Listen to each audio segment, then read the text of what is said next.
Hello everyone, আসসালামু আলাইকুম।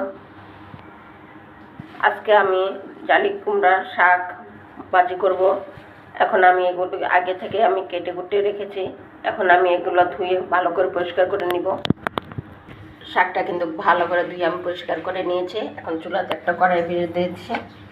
এখন কড়াইয়ের ভিতরে আমি শাকগুলো দিয়ে দিব। এখন সামান্য একটু হলুদ আর পরিমাণ মতন লবণ দিয়ে আমি শাকটা ভাপিয়ে নিব। একটা ঢাকনা দিয়ে ঢেকে দিব। এখন ঢাকনাটা উঠিয়ে নেড়ে চেড়ে দিব।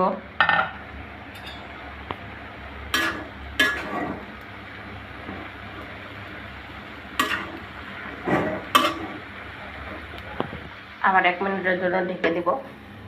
মিনিট পর ঢাকনাটা উঠাচ্ছি। এখন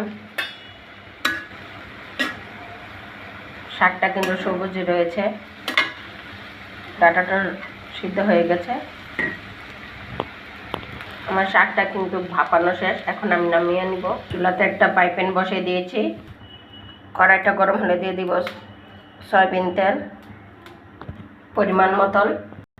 তেলটা গরম হলে দিয়ে দেবো 3টা শুকনো মরিচ, আর দিয়ে দেবো পেঁয়াজ কুচি, কাঁচামরিচ ফালি, রসুন কুচি দিয়ে একটু ভেজে নেব।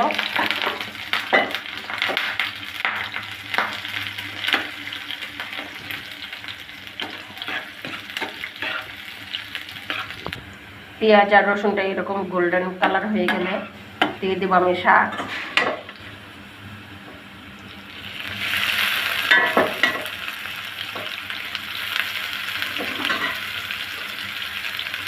নেড়ে চেড়ে ভালো করে মিশিয়ে নেব।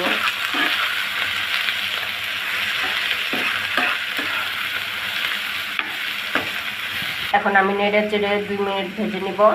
আর দেখুন আমার শাকটা কিন্তু সবুজে রয়েছে, শাকের কালার কিন্তু জ্বলে যায় না। ঠিক এভাবে সবুজ রেখে আপনারা রান্নার চেষ্টা করবেন।